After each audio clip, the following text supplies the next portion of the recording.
Welcome, everyone. Happy Monday. Happy you're here for us. Today, we're talking about therapy plus classic ape versus digital ape. Which is better? We're going to talk about it. Our special guest today, happy you're with me. So, let's all go ape. Pair or versus.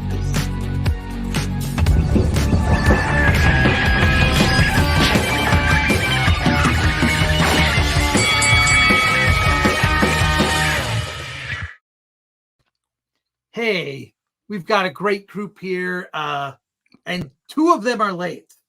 Alaning and Robert Meyer Burnett are late, but we have, of course, with us, we've got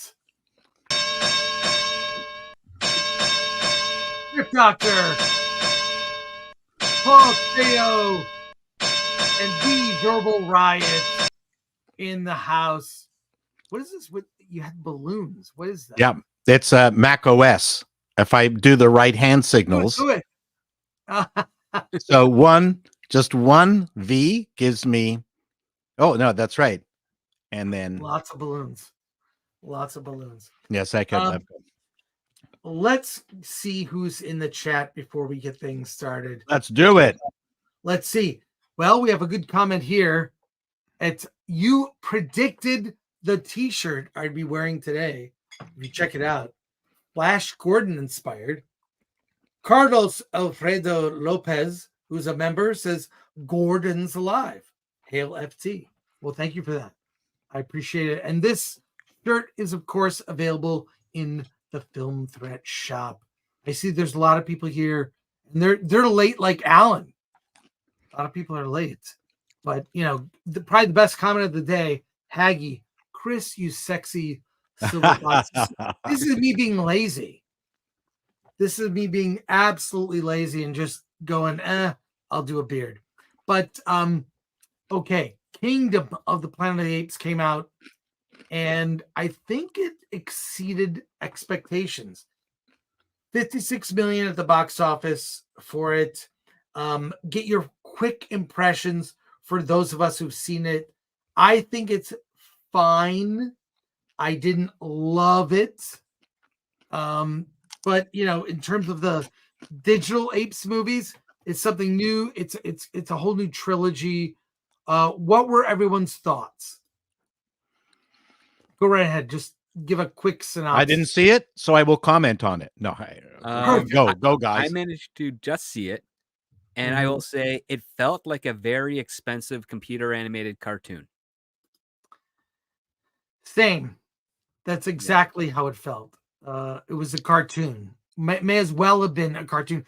More of a cartoon of the style of like bed knobs and broomsticks, you know? Yeah. Where they integrate real people in an animated environment. Yep. So kind of felt like that a lot. So, Dante, did you get a chance to see it or? No, I haven't seen it yet. I've seen all the other 8 movies, but haven't seen this one yet. What'd you think of those? So the thing is, I actually did like those, man. I feel like the first movie kind of is in its own bubble because the other 2 movies are very different from the first movie with James Franco. But that's also the one that I liked the best, was the one with James Franco. So, yeah, but the thing is, I think they've all been consistently good, or at least enjoyable. You know what I mean? Entertaining.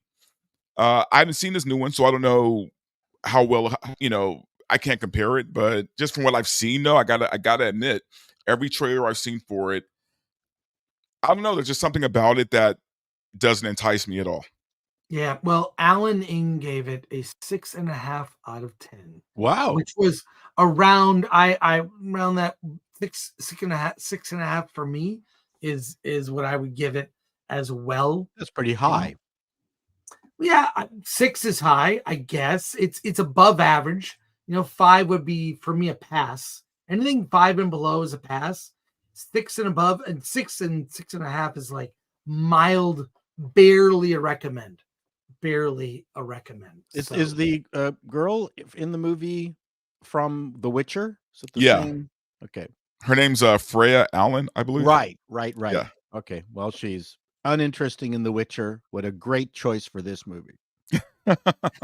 Yeah. There's a weird aspect to her because so they have a whole bunch of the extras, the human extras that are in this film, and they all kind of fit, but she sticks out, and I think it's because, and it may sound a little gratuitous or something, her character wears a bra throughout the entire movie. And it's like, how are you supposed to be passing as a human when you've got, essentially from that human standards in that time, advanced undergarments? It's not that I wanted to see her topless or anything of that nature. It just didn't. No, but it has to be consistent, It man. I didn't mean, feel right. It felt like too much of a giveaway clue that she was not of the same level of human that we were seeing. Isn't the premise the same, that humans are of now or of the future? Oh, there's Alan. They're Typically hey. Asian. Yeah. Thought it was supposed to be in the background. Finally decided to show up, Alan. I'm supposed to be Make me happy. Fuck. I don't have a lot to say about this one, so. Well, we've got your review up right here, 6.5 out of 10. Yeah. So we're just getting people's impressions of this film before we kick off. I want to get this bra thing straight. So when is this supposed to take place? Script? The movie didn't really say, but like a long time after Caesar died. So from the previous movie, I don't know how many. It just said generations after Caesar. I'm guessing it's like 70 years. to 100 years, maybe. Oh, so why would there be bra manufacturing on the Planet of the Apes? That's what you're saying, right? There's that, Right. and also the twist of her character is we'll get to that later, but it also just doesn't make sense. It's like if you're going to be out in the wilderness and you're a sophisticated human, you want to blend in, maybe don't have an underwire. or wear pants. Or wear pants, yeah. Yeah, exactly. You don't really fit in. and she's I know she plays a young girl on The Witcher, but in real life, she's like 23, right? 23, 22, something like that. Yeah. So she's really old for Hollywood. I'm just saying she's old enough to definitely, go braless for her role. Right. I thought she was almost too good looking for that part, and she seemed very and she was very skinny, and I didn't buy her as a badass, at least physically. Wait, Alan, why are you laughing? Because you don't like Zendaya because she's skinny, and now you don't like this girl because she's skinny. I don't like a woman that could pass as a young boy. She looks like I could break her. Like she's too skinny. So I think the Zendaya thing was different, man, because you have this girl basically playing a woman who's supposed to be this seductress, and I don't know, when a woman plays a seductress and she looks like a little girl, that's a little weird to me. Same. Right. Well, I want to get into a couple of things. One, even if you haven't seen this movie, you've seen the trilogy with Rise, Dawn, War. Mm-hmm. You've seen the older Apes movies. Absolutely. And I have some beef. I want to talk about the masked ape films as opposed to the digital ape films. So I'm going to be honest. I'm going to come right out and say it. I prefer the older movies, not just because of the performances. They're rooted in reality with the makeup, but also they really were focused on ideas, religion, politics, war, social status. Like, it dealt with so many deeper issues. And these digital ape movies are just surface level video games, in my opinion. So do you have any thoughts on the classic ape films as opposed to these movies? Yes, the classic ape films were very much limited by what they could do, so they had to make what they were about very interesting and compelling. Right. We saw the inverse of this for the first time with the Tim Burton film, which I will say it was a lot of makeup and it was brilliant makeup, but at the same time, it wasn't stimulating thought about it. Because again, this is a science fiction franchise, and a science fiction franchise usually has some sort of allegorical subtext to it that makes the entertainment have a little bit more meaning, even if it is silly humanoid-looking apes ruling the world and enslaving humans. I mean, yes, the premise is silly, but they managed to say, well, let's do something about this. Let's do a commentary. We have the gorillas, they're the warrior class. We have the chimpanzees, the scientific class. We have the orangutans, the political class. That's very clever. We don't ever get anything reflective of that or moving any further beyond that in this current generation of ape films. No, Yeah. I thought the second Ape movie for me was a little bit more political, and it said a lot more. Um, I felt like the third one was kind of like the Return of the Jedi of the Ape trilogy. It was kind of like, okay, this is how we end it, right? But I felt like the second movie did at least try to have some kind of profound thought about what's happening between the apes and the humans, and the way the humans feel like they're being treated versus the threat that the apes see the humans as. I thought the second movie did a little bit better. Okay. Alan? Yeah, barely remember the originals. But I will say about the current one. Sorry, I told you I'm not Get gonna be off much help this for you screen, you today. damn dirty ape. No, I'm I know. You damn dirty apes. I felt like this movie, the current one, I like that it did kind of it kind of has the start of politics. It has that start of religion. The whole idea that Caesar was kind of viewed as this kind of messiah, or religious figure. The fact that now you are starting to see the segregation of the species of the gorillas and the chimpanzees and the orangutans. And so I think you're seeing the seeds of that, and that's what I liked about the first two acts, was that it was developing into kind of a Game of Thrones amongst the apes, and then that third act just kind of threw that all away. I felt like, yeah. but I will agree that even if this current one was trying to get into religion and politics, it touched on it. It didn't really delve into it like the original. Well, and thank you, Robert Meyer Burnett. Your birthday, your real birthday is coming up. And It's by the way, Wednesday. just as I grow a beard, you shave. But Yeah, your birthday it's what? When is it? It's Wednesday. The Wednesday, the 15th. There you go. And Cool. yeah, I was looking shocked. I mean, my hair is white, but I was looking shockingly old with the beard. I got to go Don Johnson style, where it's got to go. Okay. Well, I'll take. But I apologize for being late. I was hearing an amazing Hollywood story from the top of Oh, it's all good. and I can't say what it was about, but it's been in the news lately, and I was shocked and incredulous. And somebody called me to talk about it. I couldn't break away, so I'm sorry I'm And late. you But I have to can't- say, and you can't can't say share it, anything. right? Don't. Like- Can't share it? There's a setup.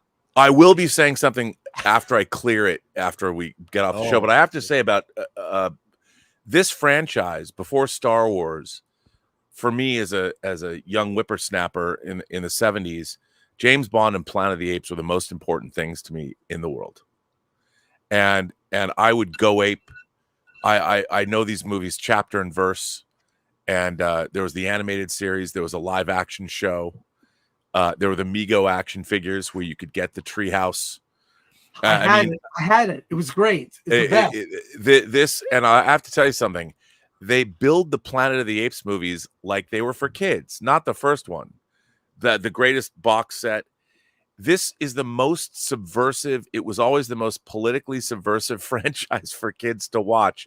And what Alan just said is, I think the only weakness in the film is that they shied away from what the Apes films always embraced, which was, whether it was racial politics, whether it was political politics, whether it was the haves and the have-nots, the political ramifications of the Planet of the Apes movies were always a part of that franchise. And I even knew that when I was 8.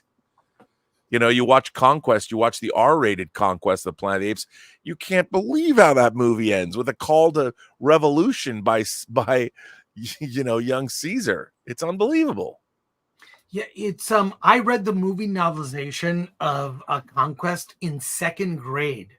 It freaked me out. It was the R-rated ending. Yeah. Joining us now, of course, Epic Mike is here.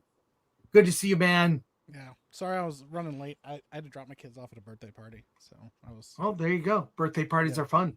Yeah, Responsibilities. it's also fun when I get my kids out Give of us the a house. quick what you thought of the movie, if you saw it, and what'd you think? Yeah, I mean, I watched it. I'm kind of with Alan. I really liked the first like 2/3 of the movie. I thought it was a really interesting concept. I would have loved to have seen what kind of a franchise this movie could have built out from the concept. But I'm not very interested in the human characters in this movie. They're just kind of flat. They're kind of boring, and it definitely felt like somebody in the writers' room somewhere was like, "Hey, we really need to have a human character because people aren't going to be able to relate to these characters. Nobody's going to be able to relate to these apes and stuff." And I'm like, "Oh, then you obviously didn't watch the last 3 movies." And yeah, the third act really fell flat for me, and that was really disappointing because I was really enjoying it. I still love the motion capture. The actors that did the apes were amazing. That stuff it's still amazing to me to see that they went with a more traditional look for the apes versus what we grew up with, with people in costumes and stuff, and it worked so well. But yeah, at the end of the day, yeah, it did not stick the landing, and I was really bummed about that. So Yeah, well, a couple things. One, the newer films are a technical achievement. I mean, they look great. And this new one, another level. Having said that, they're not as compelling, and I don't think they will stand the test of time. Like you, Rob, I had the Mego figures. I watched the cartoon. I watched the live action with Galen, right? Galen. Yeah, right. And all the I saw all the Apes movies in a theater when I was a kid. Yeah, And my parents took me to a dusk till dawn drive-in theater, all 5 Apes movies. I was in my pajamas. I was a kid, saw them all. and there's so many ideas in all of the films. I mean, obviously the twist ending of Planet of the Apes, the first one. But what's incredible is, and I remember making a comparison on social media to the fanaticism around vax culture and the humans in Beneath the Planet of the Apes when there's a giant nuke and they're singing the song and reveal myself to my God. Yeah. They take their masks off with that scary fanaticism, worshiping literally a it looks like it looks like a needle, but it's a nuke, right? I found that like fascinating. And every movie upped the ante, from painting themselves in a corner, and Orson Welles' voice at the end of Beneath. I mean, chef's kiss. Mm-hmm. And it's just a few sentences. Yeah, is now dead. Is now dead. And even the beginnings of or moments from Planet of the Apes when they come to basically what's their mission? They're going to go repopulate another planet. They have 1 woman and 3 men. And I guess the concept was to make more people on another planet. The original mission, right? Yes. And then escape to go back. And then that's how it all started. It's so poetic. Perfect. I don't get the same sense from these new movies. I think number one, and they seem like gutless to actually take a risk like they did in those early movies. Sorry, don't take it. No, I was going to say, I think that, we have to remember too, back in those days, man, like what they were talking about was pretty groundbreaking, right? Yeah. To try to duplicate that now would come off a little disingenuous. Like, I don't know if they can mirror the social issues of then to now. You know what I mean? Kind of the same. Yeah, I mean, sort of. You got a chimpanzee identifying as a gorilla. I mean, there you go. If you want to get into okay, fine. If you want to if they want to tackle like the trans issue with the Apes movies, good luck, right? Okay, it's like fine. But other than that, I mean, going at race, like if they try to do race now with the 8 movies, it doesn't seem like it would have much impact. You know what I mean? Just because of where we Right. are now. But we also had a tradition back then that was still, you had Soylent Green, you had Omega Man, you had the oh damn it, the movie where they killed you when you turned 30. Logan's That's Run. Logan's Run. Logan's That's Run. So the only these one were without Heston that you mentioned. yeah, these were all movies that were important and used allegory to talk about existing problems, and they were real problems. The problems are different now. You also had The Outer Limits and you had Twilight Zone. There was actually a science fiction vocabulary out there. And I've talked frequently lately about things don't happen in a vacuum. You don't suddenly get a good science fiction movie.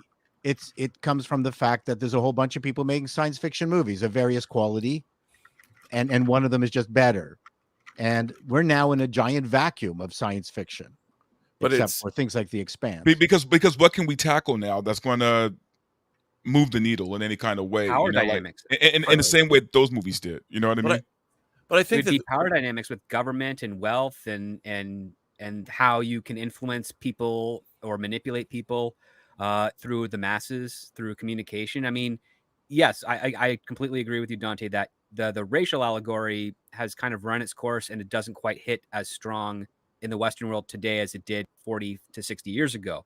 So what's the next step? Well, class is always going to exist. I mean, it's existed for millennia. Even in the days of feudalism, that was all class based. So there's definitely people concerned today that we might end up getting back to that if things keep going the course. So that's kind of the angle to get to. But to your point, I don't know how many writers have the support of people in power at the studios and them being capable of understanding what feudalism is or what class warfare is or how certain relationships between power dynamics interact on that level. Because if they did, we'd probably see a little bit more of that. Would we not? Well, I think what's really interesting is that it wasn't just the I think racial obviously was there, but we also had there was the class struggle, how the orangutans ran everything, and the chimpanzees were the scientists and the gorillas were the warriors, the army, the military, and there was the class struggle that was involved. There was the idea of suppressing the truth, when Dr. Zaius knows exactly what's coming, and he reveals at the end, I know all about you. Mankind, your kind made a desert of it. The Forbidden Zone was once a paradise. And all that was in the film. I mean, the end, the saying or the thing that the lawgiver, which is what Andy Serkis's Caesar has sort of become, which is what I also love how this franchise has kept, while it might not be totally canonical, it's kept a fealty to the original movies.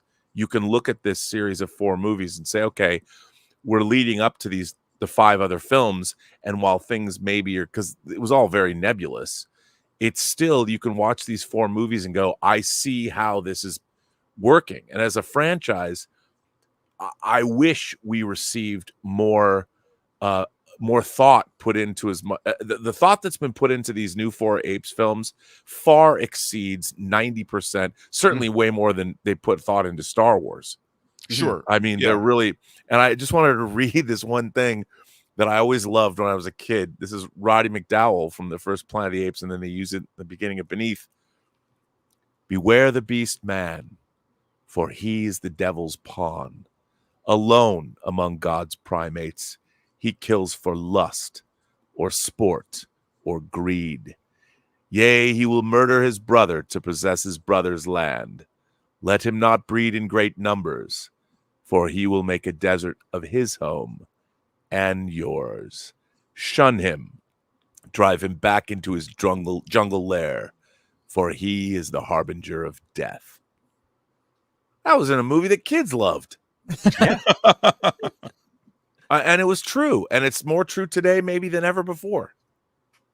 And I think it was the Planet of the Apes franchise was the first franchise that made me as a kid realized there was stuff going on in these movies that I didn't quite understand, but they made the movies richer for it. I always felt when I watched these movies that I was grasping for something, and I continued to grasp for it, maybe even to this day. And they made me smarter as a kid, Well, like Star Trek did or Twilight Zone did. Yes, science fiction in that era had weight. Yeah. And it was backed by incredible performances. I mean, this, I feel like today it's all about spectacle. The spectacle is the focus. Bigger, better, more realistic, but it's all rooted in great ideas or an explanation, just an exploration of ideas. Again, I go back to in Beneath with the, that the little remnants of human society built around the worship of a bomb. The that was the subway one, right? yeah. That was Part two. that was a great sequel. Yeah, well, it was lower. If you watch it now, you notice they really skimped on the budget, and it's different. But they It's did like have the same. Paul Den, the writer, was involved in the next sequels and made them very interesting. And I love that, like, hard pivot and exploration of ideas, or even, is mankind a worthy civilization to continue? Right. Because we are a warring people. We do horrible things to each other. Is man valuable? Could some other species be the more dominant species and more peaceful with better values? I love the concept of the lawgiver. You brought that up, Rob. Like, I would have liked to have seen, like, who the lawgiver is. How John Huston. Yeah, I know. It was just, it was Johnny Huston. But nothing's going to replace the very first one. The fact that the one fellow, I can't remember his name, knew about the secret of humans, and that was something that had to be kept a secret from the apes. Dr. Zaius? Dr. Zaius. No, I mean, that was really powerful. When I remember when he said, "Look, I know about this stuff, and no one here on the planet must know that there were humans that could speak and were intelligent." That was a really good drop kick. Well, because it was like religious leaders covering up the truth.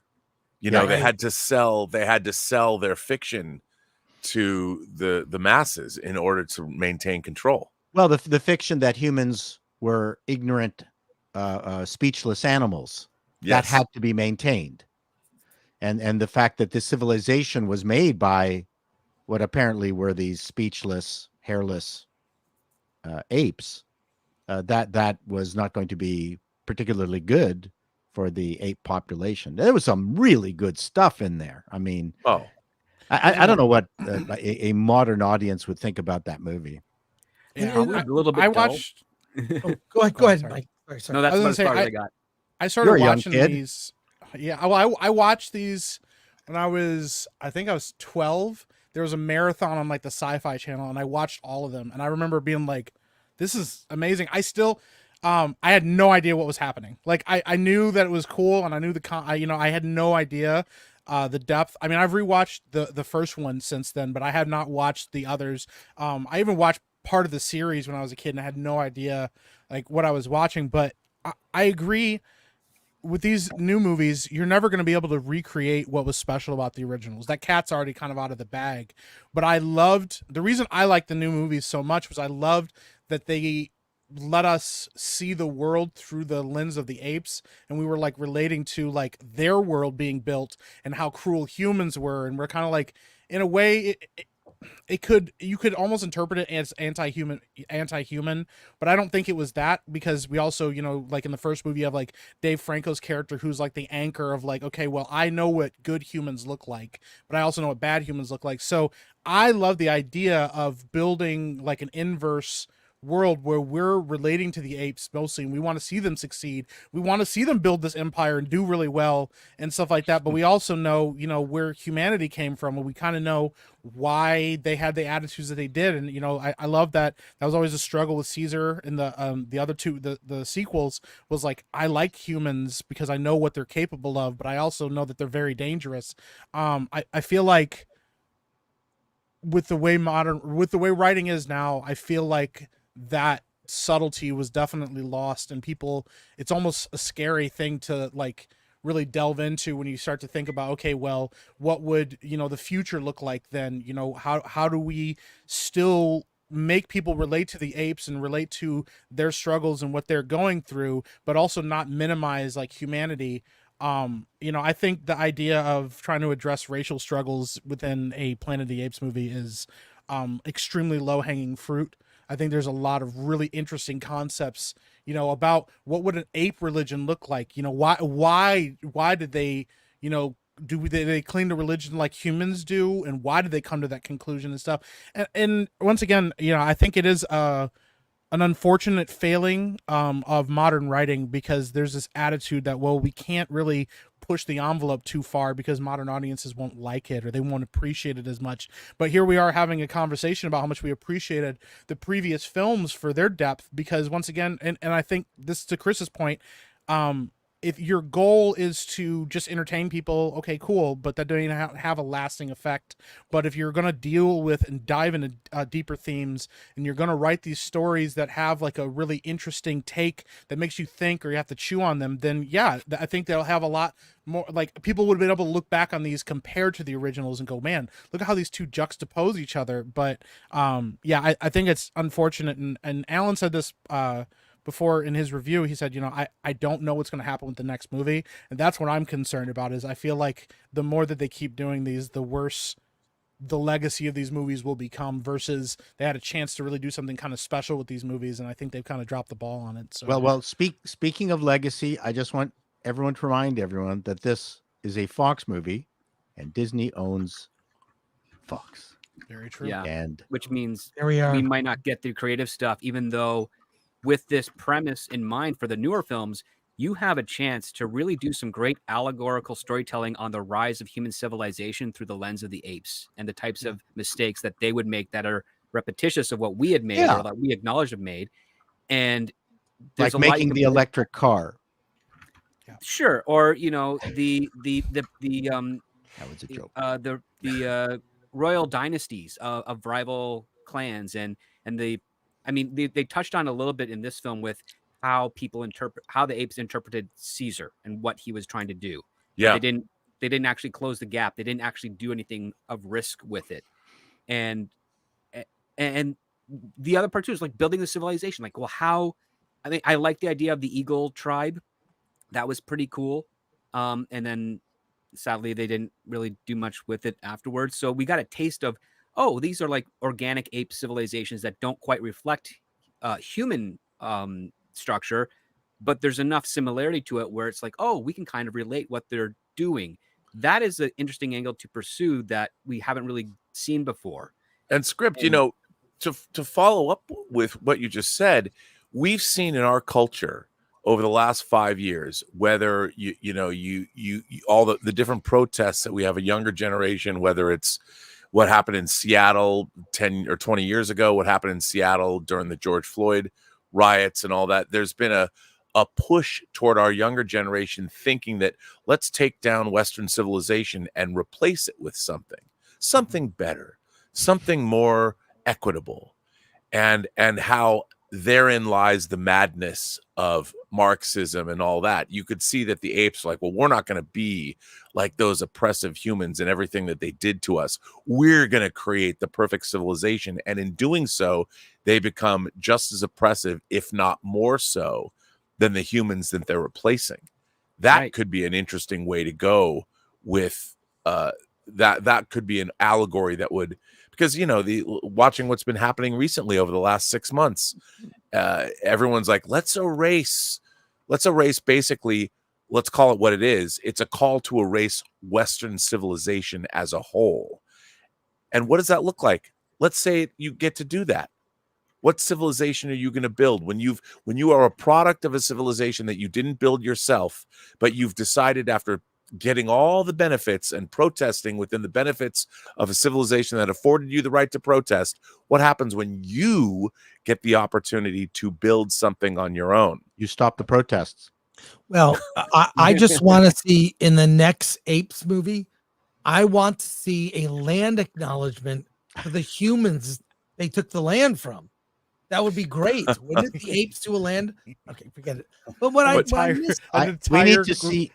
We need to see more diverse apes. Yeah, we just see like a Senate hearing with the apes, and they're like, "We got to give these humans reparations. Like they need it." oh no! Yeah. How do we pay them back for I what love all it. we took from them? Yeah. Look, as long as the good apes are wearing Palestine capes, then I'm all in. No. That's right.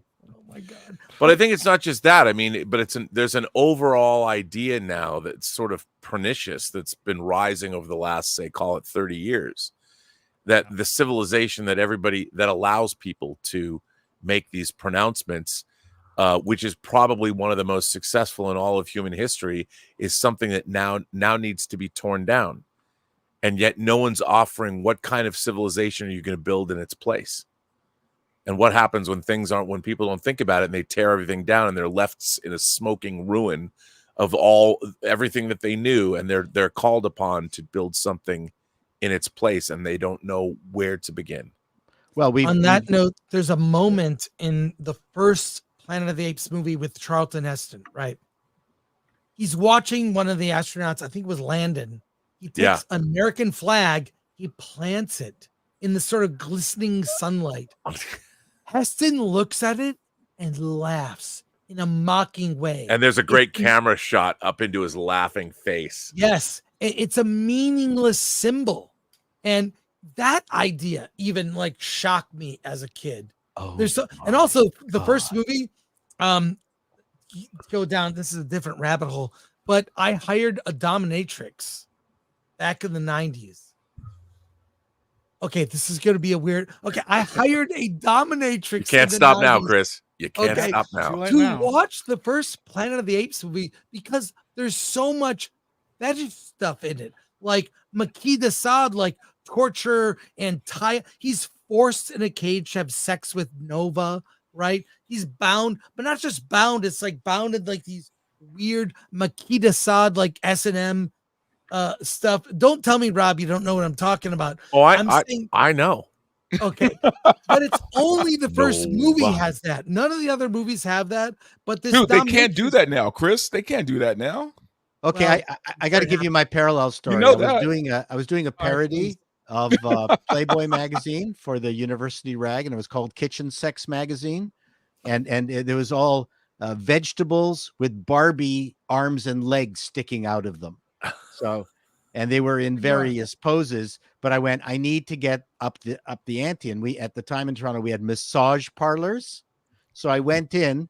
And I met this young thing, and she said, "Well, what'd you like?" I said, "All I want to do is put fruit all over your naked body." And she went, "What? And how much is that?" She says, "Well, that sounds enjoyable. Can I keep the fruit?" I went, "Yeah." She said, "Okay, $25." I went, "Okay." So I was putting the pineapple rings around her nipples, and different things. I had a cabbage in her woohoo area, and I just covered her nicely in fruits and vegetables, and took a picture and published that in the Ryerson newspaper with part of the Kitchen Sex magazine. So cabbage is a choice, man. I'd eat it. What do you say? I like cabbage. Anyway, me too. Back in the day when you could do stuff like that, but she was great. She was very accommodating. This rabbit hole. I don't know, but you said dominatrix, and it reminded me of my little story. Well, that my thing with the dominatrix is the dom was it's only present in that first movie. Yeah, nothing like that is in any of the other films. Interesting at all. So, but I wanted because I like the old films because of the exploration of ideas. And I feel like that's why I look at these new apes and I go, it just doesn't hold up. It doesn't have the same weight. I mean, I don't care if they make me more. I'm not really invested in it. You guys have any thoughts on that? Like, really, it comes down to classic ape movies versus the new ape movie. Actually, I think there's a correlation between the classic ape movies and their audience and the modern ape movies and their audience, right? Because we've been talking about the old ape movies, and I think we, from our generation, we appreciate thought-provoking, kind of heady science fiction, right? Stuff that makes us think.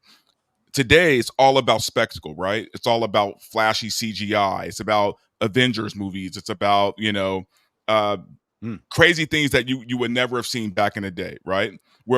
Since we didn't have that luxury, we didn't have the CGI. They had to be a little bit more smart. They had to be a little bit more thought provoking. So I think the 8 movies are actually perfect for today's audience, this TikTok audience who could barely pay attention to anything. And it's sad. It's sad, but if we're talking about a studio film, that needs to make money and still be somewhat entertaining, then that's how, unfortunately, I think these 8 movies now kind of have to be. Because if they tried to be as smart as they were back in the day, they're going to lose their audience. But I have to say, like, look, while I don't think it's a brilliant movie, a lot of people love Christopher Nolan's Interstellar. I was going to bring that up actually, but yeah, go ahead. Well, I think that Interstellar, while I think it's a little bit, it's one of my least favorite Nolan movies because it's a bit of hooey at the end, that love is the fourth dimension or whatever. But the profundity to modern audiences seems to be there. Like they're trying to read in. They don't think it's hooey at the end. It's like, yes, of course, love is a dimension as well and all that. But still, the love between a father and a daughter and all that. I think audiences are actually starving. The thing is, when we were kids, we got all this heady stuff wrapped in this Planet of the Apes wrapper. And if you go back and you look at the third film, Escape from the Planet of the Apes, you have 3 apes going back to the 70s and they become the toast of the town. These talking apes that get taken shopping on Rodeo Drive. And it's bananas that was the third Planet of the Apes film. Like, they were taking monstrously large leaps in this franchise. And then when you get to Conquest, it's this whole, the apes, all the dogs and cats have died out. So apes have become pets and they become servants. It's basically a whole new slave class has been created and they revolt. And it's a kid's movie, but you're supposedly. And then at the end, you have this great Roddy McDowall delivers this amazing call to revolution. And it was just unbelievable, the swings that these movies were taking. You like using the term swings in these 8 movies and bananas. What was the other thing that you said? You noticed that, did you? Yes. No, but I just think that it's. I would like to see that. Obviously, these Apes movies are much more expensive, but I think that audiences can take it. It's so weird that Hollywood has infantilized their audiences as much as they have, because I think audiences are starving. You can give them all the action and spectacle and adventure, but you can also put the subversion into the movie as well. But Rob, I think you can only give them that in a TV show. You can't give them that in a 3-hour movie at the theater, especially from ultimately Disney. Yeah, Disney's going to kill this. Yep, 100%. Like you'll see great sci-fi on streams, as a series, but as a movie these days, going to a theater, good luck finding anything like that. And that's why you have. Let me say this wisely. You have people who think Interstellar is a smart movie. Well, but you know what? Right? But we know it's not. But we have people who think Interstellar is a smart movie. But it's presented. At least it went for it. But yeah, I agree with you. But still, at least, but people are looking. They're looking to Interstellar and they're getting something out of it. And I'll tell you this. I'll say this. I'll flat out say this on this show. Barbie had some pretty interesting stuff going on in it that they were able to slip into it. Yes. And I think that's why Barbie struck a chord, because it wasn't. I think people were surprised that, wow, this could have been some confection, but there's actually, whether you agree with the message or not is sort of immaterial. But the fact is, Noah Baumbach and Greta Gerwig took what could have been this ridiculous trifle of a movie, and they injected it with something that resonated to the point of $1.5 billion. Yeah, they said that only men can organize society properly. Yeah. And that's, by the way, that's subversive today. Right. Yeah. This is what made Barbie worthwhile. The ideas presented were up to interpretation. And Yes. so much more today this is what you're supposed to think. Don't think beyond what I just told you. And I think good science fiction, good ideas in movies, or movies we talk about beyond their initial run, have to do with the fact that there are ideas worth discussing. It's not hammering you over the head. Yeah, So- her did that for me. Yes. So good. yes, One of my Her. favorite science fiction films of the 21st century. so good, and as relevant today as when it first came out Even more so. 10 years ago. 10 years ago. Easily. It's so good. Easily. Yeah. Let's go because Alan needs something to do. Alan's gonna Oh, I read love super this chat. discussion. No, What? Alan's like working. He's I legit know. working on other stuff. But He Alan, says, would "Do you- email while we're doing this." And Yes, no. I said no, Alan. I'm only teasing. I'm teasing because wait, I gotta find the video again. Here we go. Wait, but one last time. I won't show it anymore. You make me happy. All right, time to retire that video. Okay, let's go to supers. I'm real the quick. prettier of the two of us. Yeah, well, that's 100% true. So here we go, real quick. We don't have that many. Yep. Okay, Alan, go. I'm sorry. What? Read it. You're reading super Oh, chat. You're not okay. paying attention. All right, I get what you're. Okay, I know. You know what? You Jeremiah come and back I- and he's lost it. I've lost No. it. I'm sorry. He I've, says lost it. From Jeremiah Hembry, for $2. R.I.P. Roger Corman. Yep. Yes. Great book. From Butter Biscuit 92 for $2. Thank you. Welcome back, Chris. Brown Hands and Brown Muscle. Red French Moon for €2. Versus is just fun. Hello, Chris and the panel. From Kendu for what did we do? From Kendu for €10. King Gore returns once more into the fray. Let's see, Jimmy Francis for I believe that's 50 Swedish krona. Missed Friday. So here's my welcome back, Chris. I felt a bit guilty for the hangover jokes. Great to see you on your feet. Cinema needs you. Thank you. For Story Arc Welder for $2. Thank you. Chris Gore is my favorite Old Testament prophet. Jeremiah Hembry is a new member. Welcome aboard. From Matthew Hammond, member for 2 months. I'm so glad Chris is back, aren't we all? Go and Shogi for $1.99. I've yet to see anything with Freya Allen that's good. Is she really that bad? She's just not an interesting actor. Nothing that I've seen. Meh. Yeah, and she barely had any dialogue in this one too. From Torga the White for $5. Thank you for that.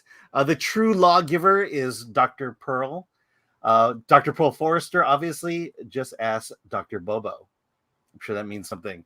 From MM for $5. Mars Express, an animated French sci-fi film released this year, and I've seen it twice in theaters.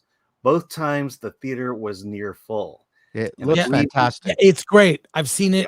Rob, you would love it. It just got released. I mean, it just got announced that it's getting released on video. I can't wait to get it. I honestly, I didn't know anything about it until I watched the trailer 2 days ago, and I'm like, this is catnip for me. This looks It's amazing. pretty cool. Yeah, Very unfortunately, it's not. anime. It's not On, theater. on an unrelated note, I was supposed to get the Dune Part 2 4K tomorrow. It's been delayed a week. I don't know if anyone else has ordered the Probably Dune- because they don't have it. right. they don't have Dune Part enough. 2 Steelbook. I ordered it when it was first announced. I ordered it. It's gonna be a week delayed. So Yeah. I mean, heard the probably- Departed Steelbook, they ran out of those. They're not. The Really? entire physical media world is in a state of upheaval, except the boutique companies. They're still delivering. Yeah. keep going, All right. Alan. 2 more. From Vagabunda Devon for $5. I love the classic Planet of the Apes better, especially when you first see the Statue of Liberty broken down in the dirt. So iconic. Hail Geez, Chris. spoiler alert. Hey, Devon. Good to hear from you. Thank Okay, you so so much. how many of you who watched the first one was surprised by that? I was a kid. There were no spoilers on the internet. I was shocked. Yeah, Yeah. it was the Anyone most else? impactful. Mhm. Planet of the Apes changed my life, Yeah. but not because of Yeah, that scene. The first time I saw the apes, because I didn't know what the movie was at all. I stumbled across it on TV and watched it and begged my mom Really? to stay up. Yeah, I saw that in the theater and went, oh my God, they're on the earth. Like that really, what a Oh. great twist. Yeah, I mean, And a good a setup to twist it, too. like that, I can't think of a movie before that No. had a twist like that. A very sci-fi twist too. and or after maybe the Crying Game. That was a like twist. Well, for didn't some- Tim Burton do it with the ape as Abraham Lincoln? It made no sense. What point? Yeah. It was dumb. Abraham Lincoln. It was, it Oh. was And embarrassing. Gorilla Washington, you know. Oh. Oh, All right, and then lastly from Nathan Cassidy for $4.99. Thank you. I would say this panel is also infantilizing the younger generation. Shame on you all. Keep in mind, Oppenheimer also did well and is very much enjoyed by Gen Z. Well, Yeah. is that true? Like, did a lot of people from Gen Z go see Oppenheimer? I mean, I don't know. I'm asking. Like, did they Well, look made at $1 billion. demographically? I'll say this: Barbie was an event. Mhm. When Yeah. I remember the theater for a month or two after it came out, every time I went to the AMC Burbank 16, you would see the groups of women all dressed in pink, ready to go to the theater, and they were like, it was like an event, and they were all taking pictures of themselves. going to see Do you know Barbie. what It was- was similar between the Oppenheimer and Barbie audiences is that they were both adult audiences that came back Ah. to the theater. It was one of the lessons I learned with Crocodile Dundee that was poo-pooed at the time. They thought, wow, who's going to go see it? You know who went and saw Crocodile Dundee? My dad. My dad, who would never have gone to see any movie. And he went to it a bunch of times. And when I went to the theater, it was filled with my dad. Yeah. And it I mean, was adults have money. Let's face that. And but then also, look, yeah. And that's what infantilizing. Barbie was filled with adult women. Yeah, Who have Adult money, generally yes. went to the film, and they were and Oppenheimer was filled with adult people in general. look, Gen Z went and saw it because of Christopher Nolan. Talk to me when Gen Z watches Antonioni's Ennui trilogy, La Notte, La Ventura, and The Eclipse, or Truffaut's 400 Blows. Or Fellini, You know. anything Fellini. Fellini. I mean, it's like, come on, man. Yeah. And by the way, I'm not slamming Gen Z, but it's like when we were growing up as younger kids, we would watch everything from all of cinema history. When I was a kid, I didn't go, well, I'm not going to watch the Universal Classic Monsters because they're black and white. No, you watch them because they were the Universal Classic Monsters. It was also Dracula. harder to get to. If I wanted to see The Bicycle Thief, I actually had to wait for it to show up at some review cinema downtown Yes, you Toronto did. and go see it. Yep. By the way, kids, I would defy any member of Gen Z to tell you what is The Bicycle Thief and who directed it just off the top of their heads. Okay, I'm not going to defend Gen Z at all, but I do have to point out, especially at least for me growing up, we went to the theater all the time, sure, Yep. but our theater in the hood didn't have a lot of variety. Let's just put it that way, of movies to watch. You know what I mean? So all those other things that I did watch were all because they came on Channel 5 or they were on. Basically, it was on TV. That's how I saw them, right? And we had limited amounts of things. And so we a had lot limited was there. channels. Yeah. So, and we had limited TVs because back then, I don't know about you guys, we only had like one TV in the house, one or two. And actually one, because when we got a second TV, that was a big deal, right? So we had to watch whatever my grandfather watched. So we got exposed to a lot of different things because of my grandfather, because he controlled the remote.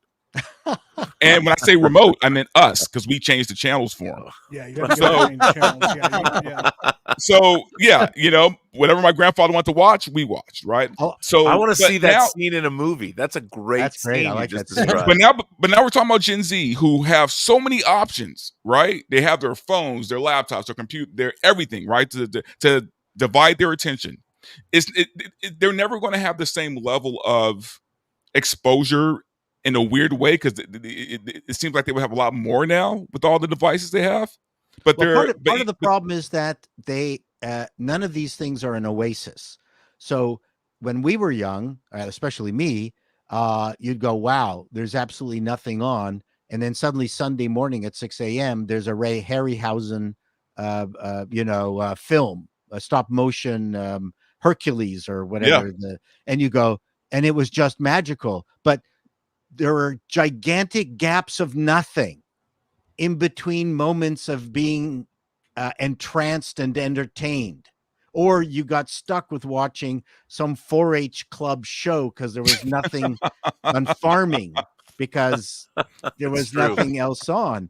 Right. Now there is not a single moment where someone can't get some kind of high quality entertainment buzzed into their brain. And I think those moments of boredom was really important because when we did encounter something new, we were ready for it. Yeah. I mean, ironically, I think there's too much content out there to the point it's overwhelming.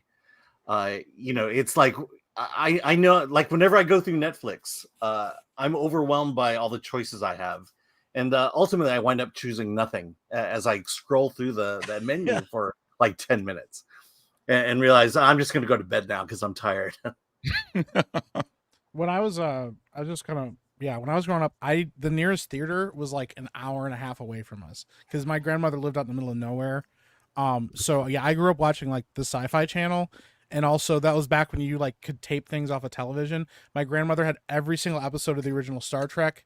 It was the original Star Trek, MASH, and Looney Tunes on VHS, and so I would like burn through those all the time. And then eventually we got like cable, and so then I watched we had satellite TV, but I ended up watching like the Sci-Fi Channel, and that's where I watched like Planet of the Apes for the first time.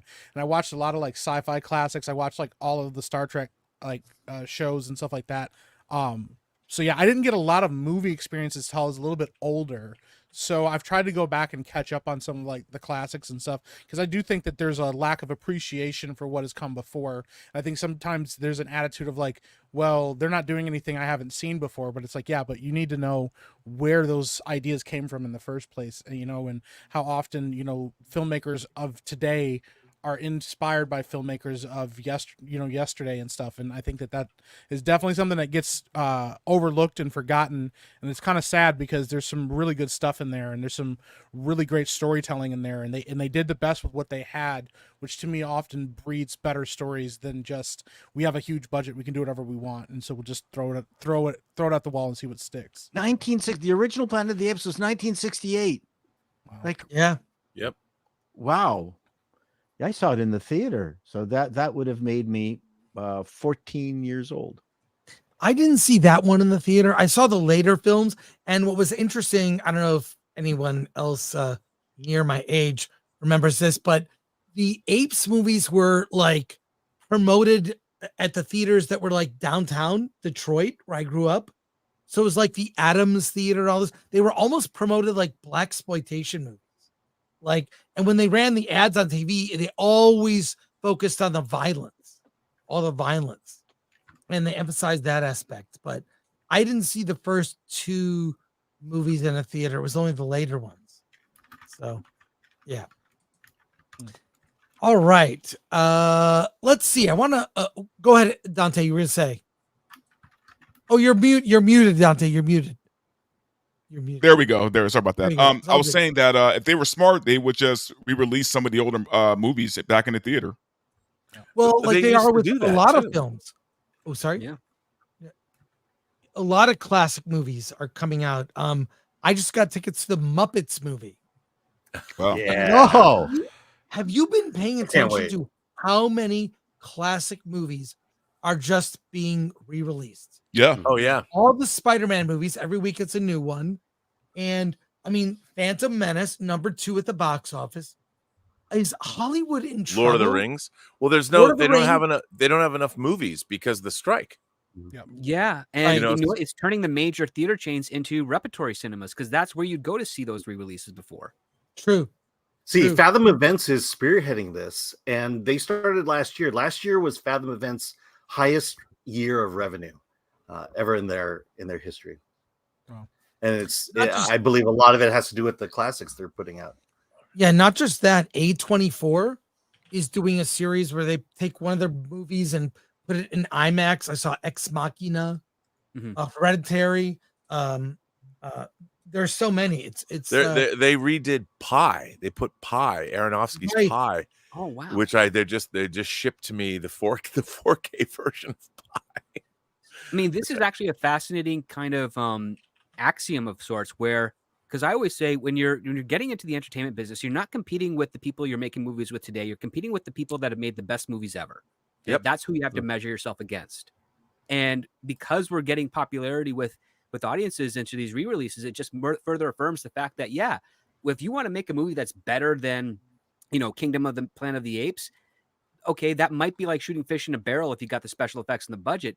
But are you going to be able to make it better or at least stand shoulder to shoulder with the original Planet of the Apes? That's what you should be asking yourself as a studio producer, as a writer, as a director, as an actor, all those people in that industry, because there's a reason that movie in 1968 has so resonated with audiences since then. There's a reason those classics are classics and are held in such high regard. Where's the motivation and the fire under the studios and the other people, especially in the indie sphere, because they have the fire, they just don't always have all the resources. Where's that that mentality of saying, okay, I've got maybe $1 million to make an indie film. How do I make this the best indie film I can make it? And what films similar to it can I look to for inspiration and to as a target, as opposed to, oh, I'll just do something better than, that $30,000 film that was trying to emulate Slacker, or that Tarantino knockoff that doesn't capture anything of what made Tarantino good. Like, you can't be looking backwards at your competition. You have to be looking forward. Yeah. Well, this new movie kind of ended not on a cliffhanger, but there are story threads that were not answered. Where do you see it going? Seriously, where do you see it going? Are they, when they were communicating? Sorry, spoilers. Now we're in spoiler territory. Where do you see it going? Are they communicating with someone out in space? Someone else somewhere on the planet? Why does she need that specific thing for them to talk to who? Moonbase Alpha is in Planet of the Apes. Is that where they're doing? The mutants underneath the New York in the New York subway. New York I mean, they got to set up that element. Those people did survive, after all. It's a different type of Manhattan Project, right? Or is it? I mean, I think we alluded to in the original series that there was a nuclear holocaust of some sort. Or is that where we're leading to that event? Well, that would have already happened, I think. But did it happen? I don't get the sense that happened. That it just felt like the Apes took over. Yeah, it looks more like the nature just kind of overgrew what was left standing, as opposed to what was left neglected. Looking planet, like what we saw originally in 68. Yeah, it looks like the world was neglected and then nature took over. I think that's the feeling I got. Yeah, which means they're probably not on course at all. Well, they see this as another trilogy. It's going to be a trilogy. So, Paul, you muted, by the way. Sorry. Yep. Did it make enough money? I mean, like, it did about as well as the other films opening weekend, if you compare. I mean, it did better than the Fall Guy. Yeah, twice as which twice shocks as me. Yeah, because I thought I liked the Fall Guy way better. But sorry, Paul, you had something to say. No, I was just going to say I'm trying to I'm going to have to re-watch the movie. They're available with Disney Plus, so it's time to watch them all. But one character that we don't talk about much, but I remember when I first saw it, the most interesting character was Zira.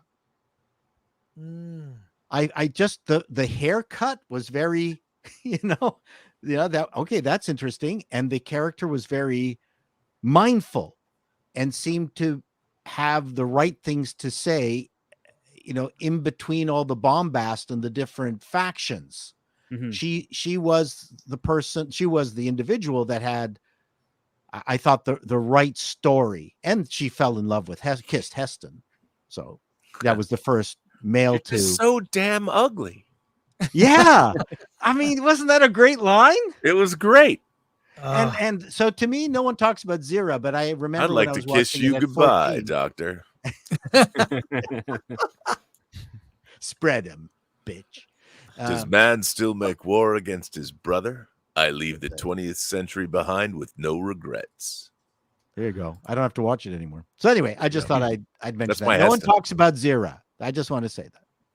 Well, she was amazing, and also I- Roddy McDowell. Like, Oh. I don't think there would. He doesn't get enough credit. There No. would be no Planet of the Apes franchise or movies today without his incredible performance.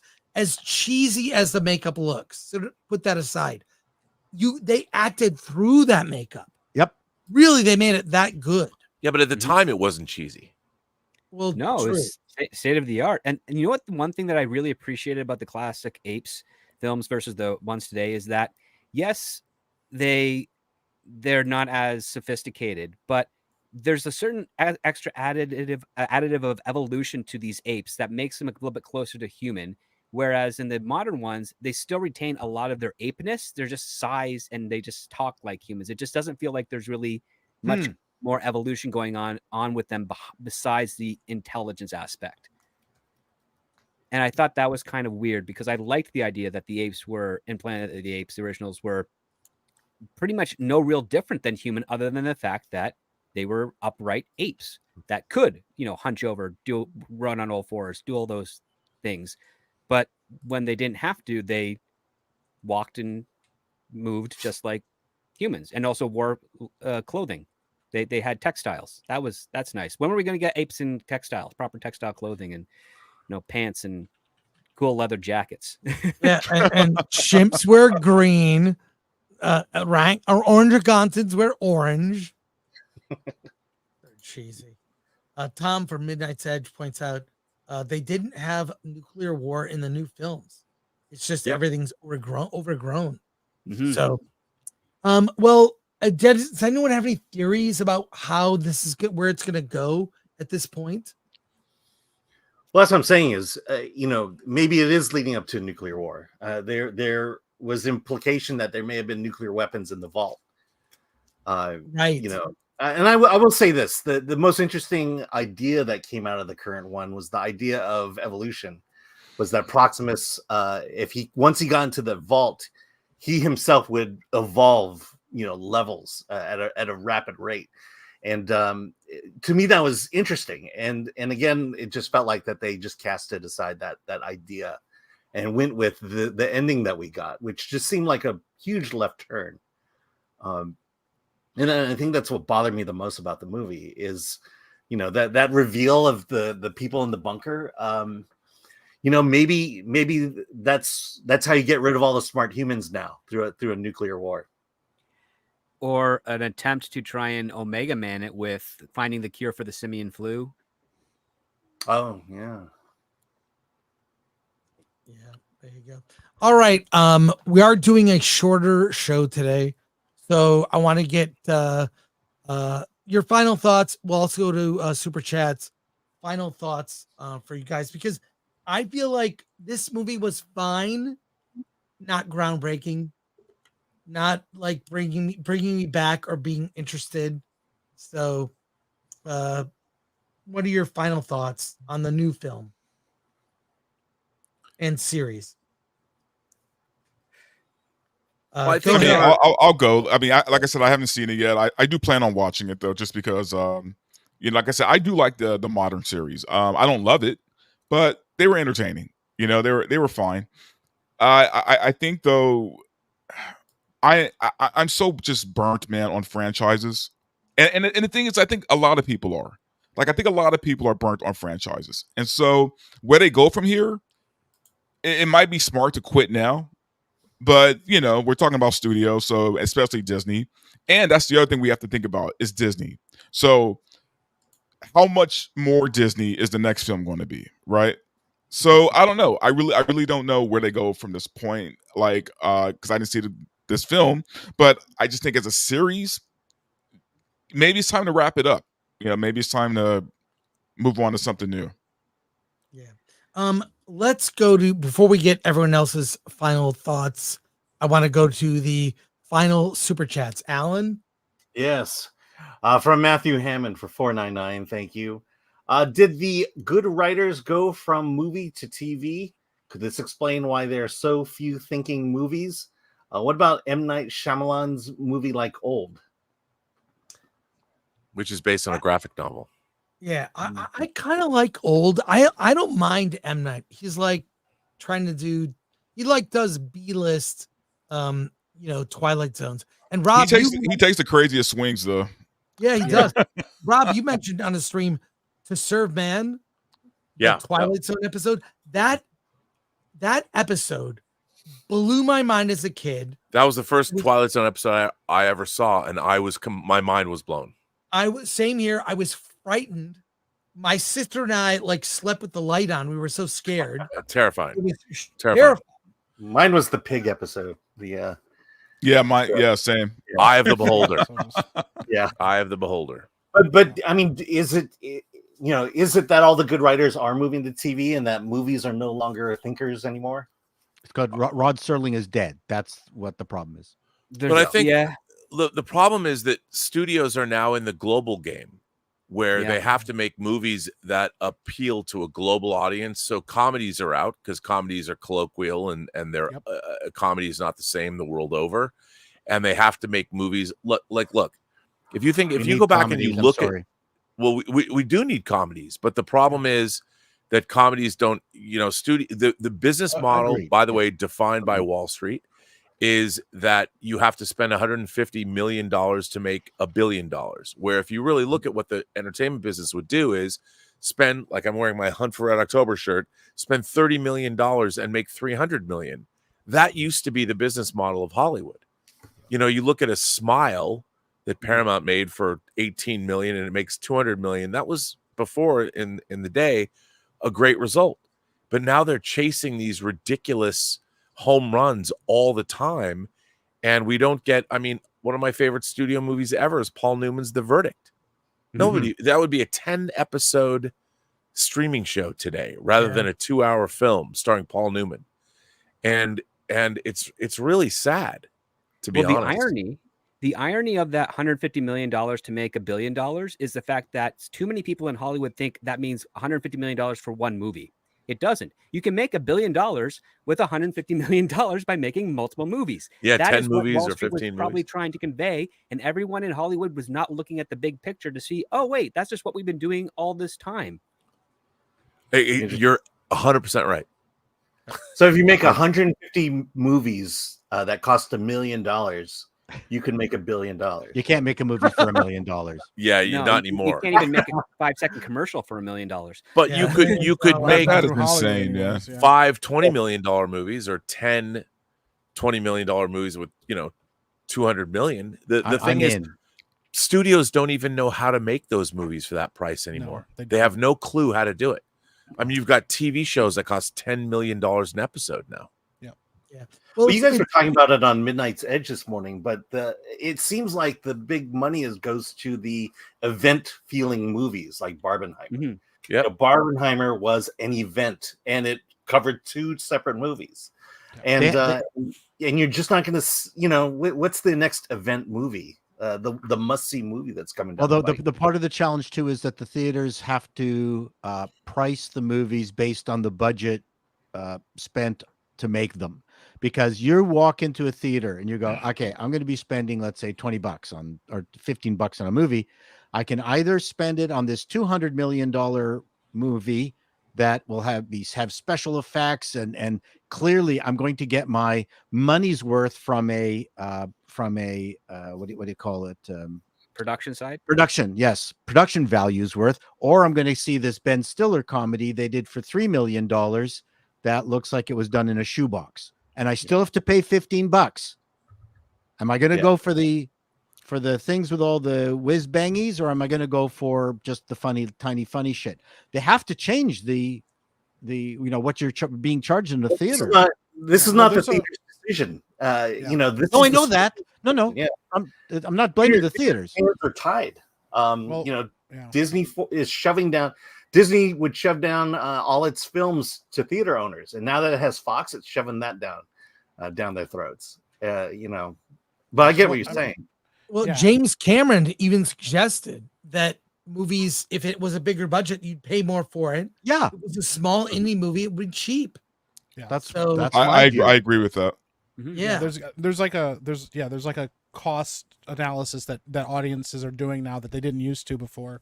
I remember being young and it was always a big event to go to the movies. It was always a big deal. And even when I was in high school and stuff, that was high school was at the beginning of the MCU, and that was when it really started churning out. But then it was like, oh, we had to go see these movies. You had to go watch them and stuff. And then it was so many, and it was so overwhelming, and you had so many movies in a year that you had to go see. And then it wasn't just Marvel doing it, then it was DC was doing it, and everybody had their own event film. And it's just like, oh, audience got so overwhelmed.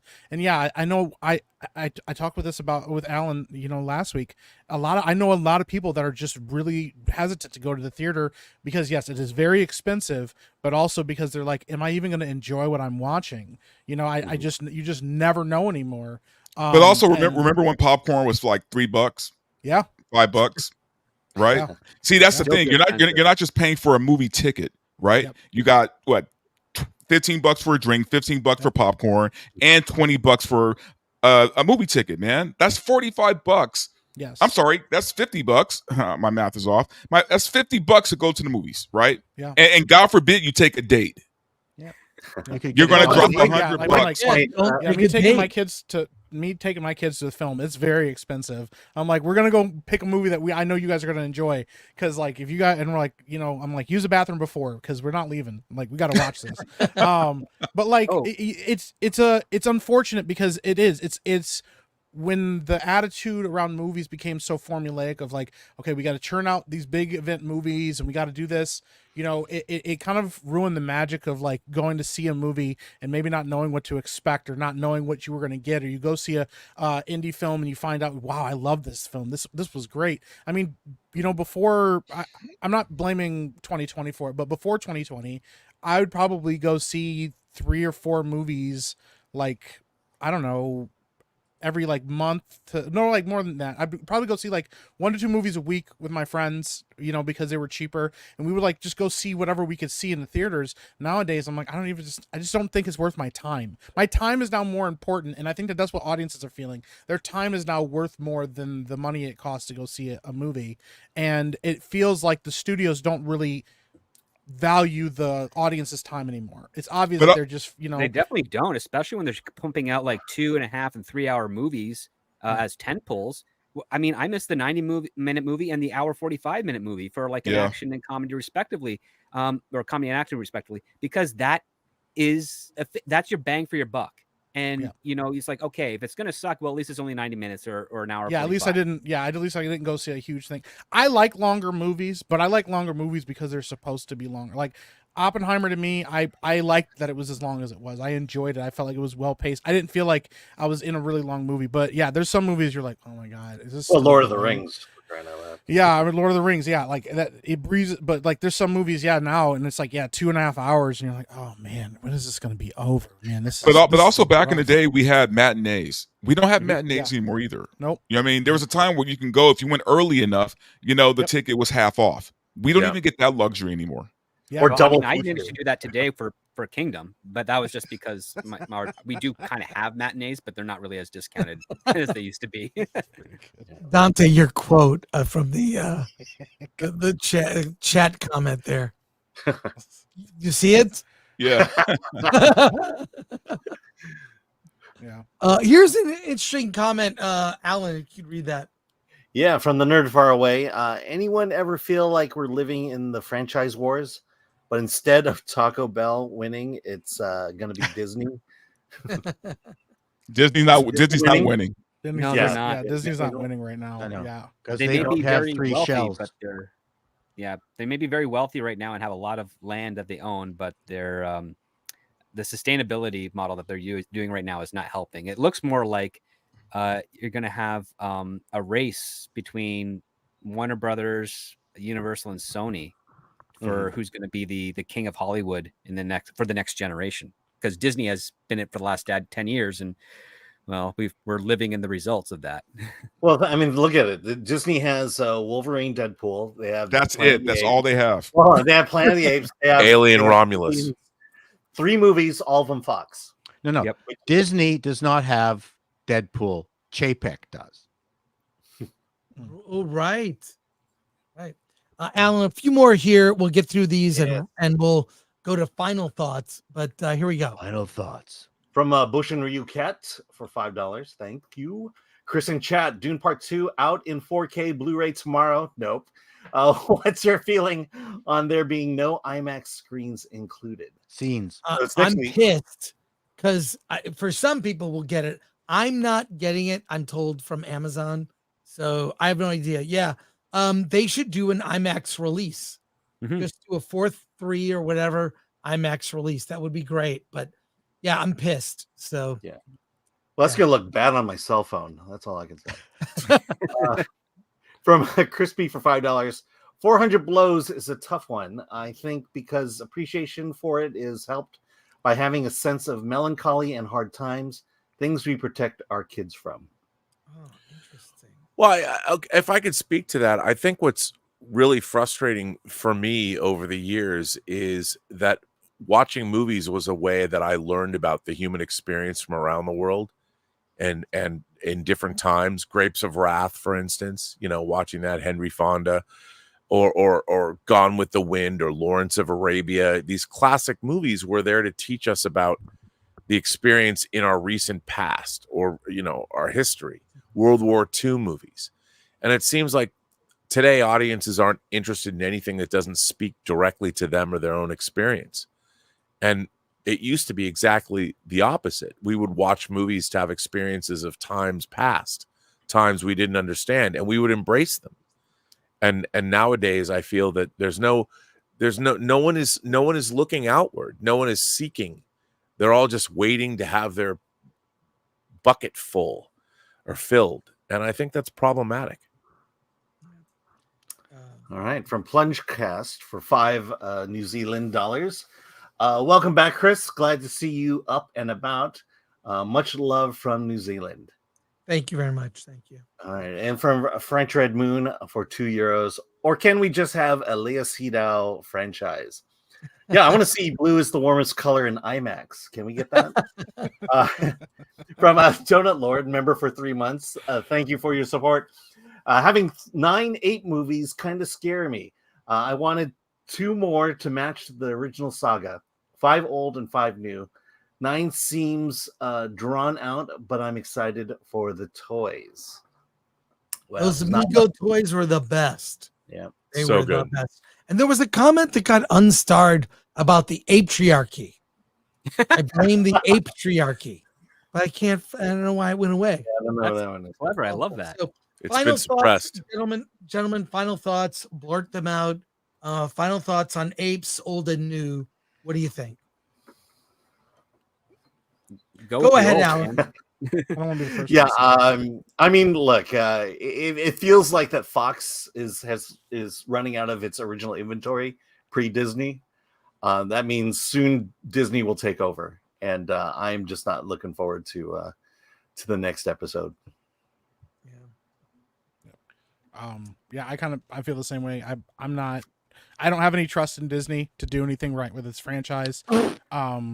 So like I don't know what the future of this is going to look like. I don't have a lot of hope for the future of a lot of studios doing right with this franchise, even if they sold it off. I think that it probably would be better to pack it in unless they really want to try something really wild and really swing for the fences and do something really, unexpected with it. But I don't see that happening.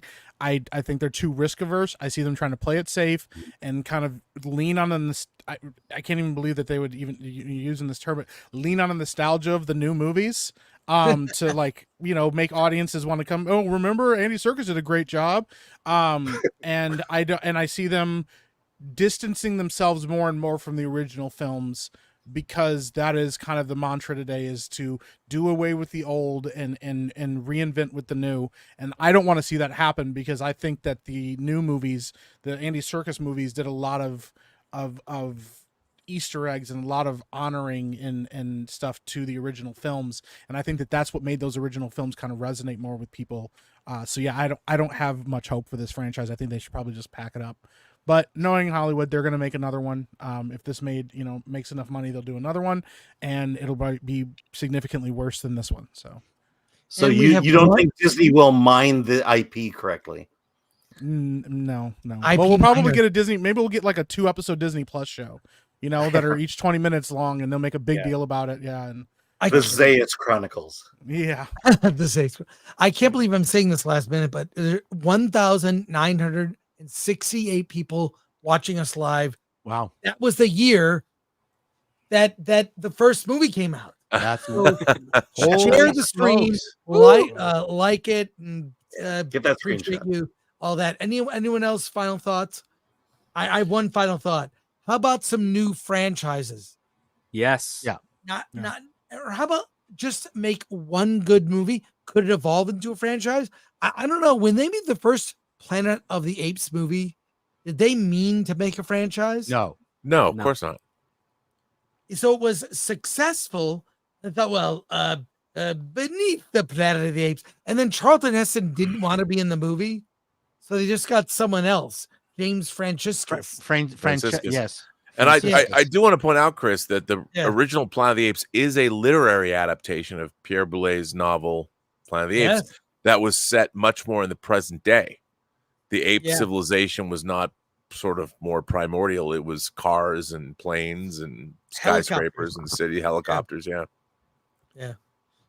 Yeah, I'd like to see new franchises. Just Here, saying. Yeah, I'm excited to see the next new generation of individuals that can communicate on the new level, have absorbed all the things that we've complained about, and are able to come up with their own language that speak to their own audience and not just us. Megan kind of did it. Certainly her, I think, is up there for me. And yeah, I'm looking forward to the next generation. I hope Hollywood doesn't stop them from entering the gates. Well, I think Agreed. when franchises, because they're so expensive, we're sort of dependent on a global audience, that hurt things. Yeah. It hurt things because, if you look at old, American movies, Twilight. spoke to things that were in the zeitgeist in America, and it Yes. still resonated with other people. But because it's so global, that means it's totally watered down. It's watered down, and it's disheartening. well, also the people at the studios knew that they knew about storytelling. They were Yeah. people that read books when they were going to college. They had not just, whether Cliff's Notes or now people just read Wikipedia entries Or watch And- a YouTube video. or watch a YouTube video. Yeah. There's no real understanding. What I think is our entire culture is bereft of the real joys of great storytelling. And yet we're getting it in so many different ways, whether it's audio, visual, but I just think it's in one ear and out the other. Yeah. It is because we've had a decline in curiosity by generations. Like, people just don't care to be curious about things anymore. I Unless noticed it that when I applies, was in high- unless they're the star of it. unless there's a star of it, or unless it somehow has a personal connection to them that they can identify with. There's no sense of wonder in the levels that it was when my parents were growing up, because I started noticing a lack of curiosity in the late 90s when I was in high school, where if something amazing happened, nobody would actually pay attention to look at it because they're too busy talking to their friends or worried about their personal drama. Like, there Right. literally could have been Godzilla walking downtown, the city, and everybody be like, well, it's all really about what Mary's doing. She's cheating on her boyfriend with, Doug. Like, that was more interesting than, a 40-story tall monster in town. But that was like what it was. The curiosity, that the points of interest completely shifted from what's outside to now what's inside. And I Well, think until we can shake that out, Part of the challenge is that the technology has gotten so good that it hides its magic. When you saw a record player play, you could actually see the needle hitting the vinyl and audio and music or sound or whatever coming out. There was a cause and effect. There is no more cause and effect. Pressing the button on this thing and suddenly you've got 10 gajillion songs at your fingertips. There's just that's gone. I remember literally when I was I must have been grade 6 in Greenland Road Public School, where a guy, and I knew who he was. It was one of my friend's dads who, at the time, I mean, obviously he was tall because everyone was tall when you're in grade, in grade 6 or grade 5, and he was walking down the sidewalk, and he had a briefcase, and he was holding it up with one finger in the corner, and he was just walking down the sidewalk like a Pied Piper, waiting for the kids coming out of the school to suddenly surround him. And they're looking at him, and he's got the brown suit and the hat of the time, and he's holding this leather briefcase, one corner, this big leather briefcase. He's just holding it up. And then he goes, "Does anyone know how I'm doing this?" And the kids are going, "Oh, because you've got a thing and it's actually glued or whatever." And then do you guys know how he managed to do it? You know what the trick was? He was a engineer at de Havilland Air. They made airplanes at the time. He opened up the briefcase. He had one of the plane's gyroscopes that showed the leveling of the plane. So it was battery operated, and these plane gyroscopes spin at an insane speed. So, and he said, "Okay, now try to move the briefcase around." No one could tilt it at all. And suddenly kids who were never interested in science were asking questions. They got interested in science.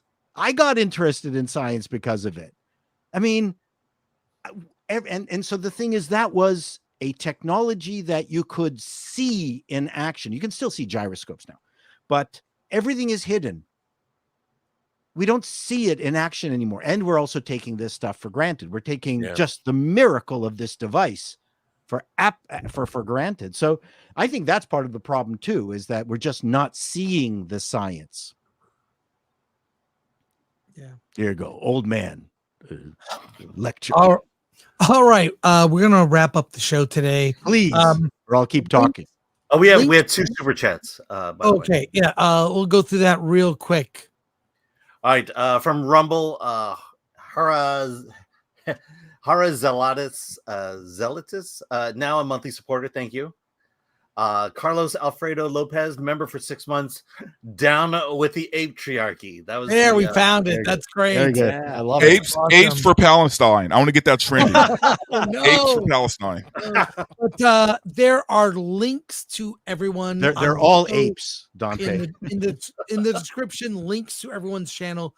Please subscribe to them. Dante James is almost monetized. I'm getting there. I normally I would be doing my live show today right after Versus, but we had a death in the family last night, so I'm man, I'm sorry. I got some stuff I got to do after this Okay. with the family. But I'll be back. I'll be back next Monday, and I'll have a special guest with me. So yes. All right. Well, we have a special show next week. We're going to talk about AI in Hollywood. Yeah, I have all kinds of video to show. It's going to be a huge discussion of AI on a week from today. This Wednesday, Alan and I are going to see Furiosa, a Mad Max story. Oh, wow. Whatever. And we'll be doing a special show Wednesday night around 7 p.m. Pacific time. So join us for that show. And Dante, are you still in on that one?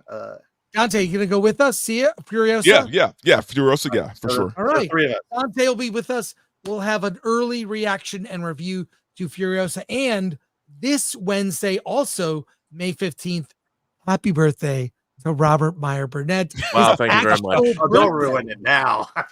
What? It's his actual birthday. I have What a are you fear doing that for your- when I do a show, no one's going to write in and say happy birthday. I've been saying it every day for the last 3 months. What are you doing on your birthday, Rob? I have no plans at all to do. I'm going to do a live stream. All right. Well, I'll be watching. I have no plans. You do these great late night live streams that are like these like explorations, and you don't pay attention to the chat, which I love. You're just talking to the audience. I They're try. great. Sometimes look, I At the can't very because I'm end. reading articles and I'm like, It's chef's kiss, so good, Rob. And the script doctors, it's Saturday show. Yes. Saturday, the yes. Awesome Saturday show. And it's great. The Saturday show is great. yeah. And Shado, all your videos. Thank Mike, what you got coming up with Epic First? Because I've seen some of what you're about to unleash on the world. I've seen it. Well, I mean, we're still cooking on some stuff right now. I'm hoping we'll have some really cool stuff to show you. We've basically been like, we showed the one trailer for Reflection Off. That's one of our short films. We've kind of been slowed up because we're kind of just loading the chamber, so we have a lot to show everybody all at one time. So yeah, keep your eye on that. When it's time, like, I promise you guys will not hear the end of it. We're currently building a set right now for one of the short films. It looks awesome. We're super excited about it. And then as for what I'm doing, I just got the watch hours I needed to monetize my channel. I've been live streaming over there every day. It's been a blast. So yeah, we got that going. I'll drop spoilers as I have them. Because once we're ready to go, I won't shut up about it at all. You won't be able to hear the end of it. So Congratulations. That's okay. yeah, thank you guys so much. Appreciate All right. And one last one here, Alan. Yes, from that one Ginger Draven for $4.99. Thank you. R&B, you recommended Aniara, and that Aniara, and that ending really messed me up. Glad to see Chris back. Keep up the good old work. Aniara is a it's a Swedish science fiction film, and I recommend everyone watch it. Really? But don't read anything about it. Just watch it, and just don't read anything about it. Just let it take you away And mess you up. 2018. All right. It kind of will Alan, mess you up. Yes, and finally, thank you to our mod Atomic Lori, producing behind the scenes, getting our comments started and everything. Thank you so much for your help.